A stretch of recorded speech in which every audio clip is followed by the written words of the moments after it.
بسم اللہ الرحمن الرحیم۔ السلام علیکم۔ نیک لوگوں کی روح کیسے قبض ہوتی ہے؟ جب موت کا وقت آتا ہے تو نیک لوگوں کے پاس فرشتے خوبصورت شکل میں خوشبودار لباس میں حاضر ہوتے ہیں اور آ کر ان کو سلام کرتے ہیں۔ جیسے ان کو سلام کرتے ہیں تو وہ سمجھ جاتے ہیں کہ ہمارے لیے خوشخبری ہے۔ الذین توفاہم الملائکۃ طیبین یقولون سلام علیکم ادخلوا الجنۃ بما کنتم تعملون۔ ان کی کیفیت یہ ہے کہ جب فرشتے ان کی جانیں نکالنے لگتے ہیں اور یہ کفر و شرک سے پاک ہوتے ہیں تو السلام علیکم کہتے ہیں اور کہتے ہیں کہ جو عمل تم کیا کرتے تھے ان کے بدلے میں بہشت میں داخل ہو جاؤ۔ فرشتوں کے پاس ریشم کا بنا ہوا ایک نہایت خوشبودار کفن ہوتا ہے۔ اگر اس کفن کو دنیا میں رکھ دیا جائے تو پوری دنیا اس کفن کی خوشبو سے معطر ہو جائے۔ اس کی روح نکالنے سے پہلے ملک الموت اسے خوشخبری دیتے ہیں کہ اے نیک انسان، تیرے اعمال سے تیرا رب خوش ہوا، تیرے لیے جنت کی خوشخبری ہے۔ جو ہی اس نیک انسان کی روح یہ خوشخبری سنتی ہے تو وہ نکلنے کے لیے مچلنے اور لپکنے لگتی ہے۔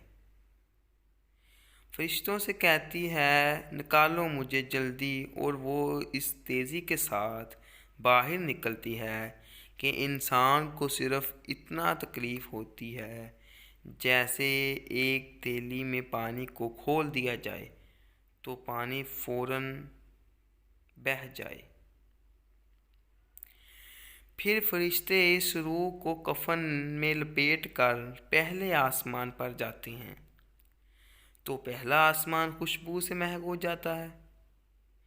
آسمان کے فرشتے یہ سمجھ جاتے ہیں کہ کوئی نیک روح ہے، اس کے لیے پہلے آسمان کے فرشتے دروازہ کھولتے ہیں اور سارے فرشتے اسے خوش آمدید کہتے ہیں اور مبارکباد دیتے ہیں کہ تمہارے لیے جنت تیار ہے۔ پھر وہ دوسرے آسمان پر جاتی ہے تو پہلے آسمان کے فرشتے اسے دوسرے آسمان تک چھوڑنے جاتے ہیں۔ اس طرح یہ سفر 7ویں آسمان تک جاتا ہے۔ 7ویں آسمان پر اللہ تبارک و تعالی حکم دیتے ہیں کہ اس کا نام نیک لوگوں کے رجسٹر میں لکھ دیا جائے اور میرے اس پیارے بندے کی روح کو جا کر اس کی قبر میں اس کے جسم میں ڈال دیا جائے۔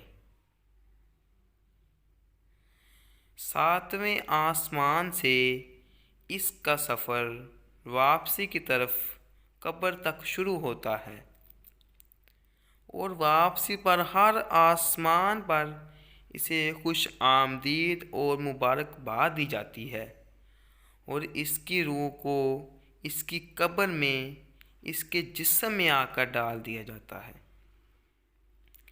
جب حساب کرنے والے 2 فرشتے منکر اور نکیر اس کے پاس آتے ہیں تو ان 2 فرشتوں کا رویہ ہر نیک اور برے اعمال والے انسان کے ساتھ ایک جیسا خوفناک ہوتا ہے۔ تو وہ آتے ہی اپنی گرجدار آواز میں پوچھتے ہیں تمہارا رب کون ہے؟ تمہارا دین کیا ہے؟ تمہارا نبی کون ہے؟ لیکن وہ ڈرتا نہیں ہے اور اسے اس ٹائم عصر کی نماز کا منظر دکھایا جاتا ہے تو فرشتوں سے کہتا ہے کہ مجھے پہلے عصر کی نماز ادا کرنے دو، تو فرشتے فرماتے ہیں کہ یہ عمل کا جہاں نہیں ہے، یہ جزا کا جہاں ہے، نماز دنیا میں ہوتی ہے۔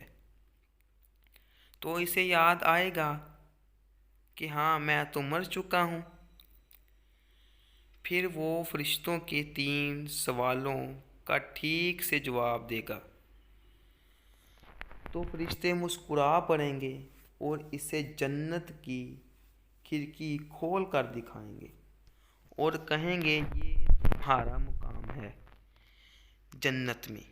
اسے جنت سے ایک بستر لا کر جنت کا بستر بچھا دیا جائے گا اور اسے جنت کا خوبصورت لباس پہنایا جائے گا اور جنت کی خوشبو اور جنت کی ہواؤں کا رخ اس کی قبر کی طرف موڑ دیا جائے گا اور اس کی قبر کو اتنا کھلا کر دیا جائے گا جہاں تک اس کی نظر جاتی ہوگی، اور اللہ تبارک و تعالیٰ فرمائیں گے اب قیامت تک یہاں پر سویا رہ۔ اس کے بعد اسے قبر میں انتہائی خوبصورت شکل والا آدمی دکھائی دے گا تو اس سے کہے گا کہ تم کون ہو؟ تو وہ جواب دے گا کہ میں تمہارے نیک اعمال ہوں اور میری وجہ سے تم اس مقام پر ہو۔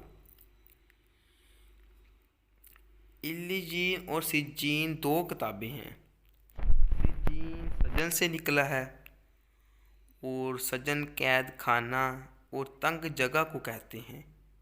کافروں کی روح کے بارے میں اللہ پاک نے فرمایا کہ ان کا نام کتاب سجین میں لکھ دو۔ کلا ان کتاب الفجار لفی سجین، سن رکھو کہ بدکاروں کے اعمال سجین میں ہیں، اور سجین 7 زمین کے نیچے ہے۔ کہا گیا ہے یہ 7ویں زمین کے نیچے ایک چٹان ہے، اور کہا گیا کہ یہ جہنم میں ایک گڑھا ہے۔ ثم رددناہ اسفل سافلین، یعنی ہم نے اسے پھر نیچوں کا نیچ کر دیا۔ علیین علی کی جمع ہے، بلند جگہ اور اس پر بیٹھنے والوں کے معنوں میں ہے، اور نیک لوگوں کی روحیں یہاں پر جمع ہوتی ہیں۔ کلا ان کتاب الابرار لفی علیین، ہاں بے شک نیکوں کی لخت سب سے اونچا محل علیین میں ہے۔ اور پھر ایک اور جگہ پر کہا وما ادراک ما علیون، اور تو کیا جانے علیین کیسی ہے۔ لفظ علو بلند سے ماخوذ ہے، جس قدر کوئی چیز اونچی اور بلند ہوگی اس قدر بڑی اور کشادہ ہوگی، اس لیے اس کی عظمت اور تو بزرگی کے اظہار کے لیے اللہ نے فرمایا تمہیں اس کی حقیقت معلوم ہی نہیں کہ یہ ہے کیا چیز۔ پھر اس کی تاکید کی کہ یہ یقینی چیز ہے کتاب میں لکھی جا چکی ہے کہ یہ لوگ علیین میں جائیں گے۔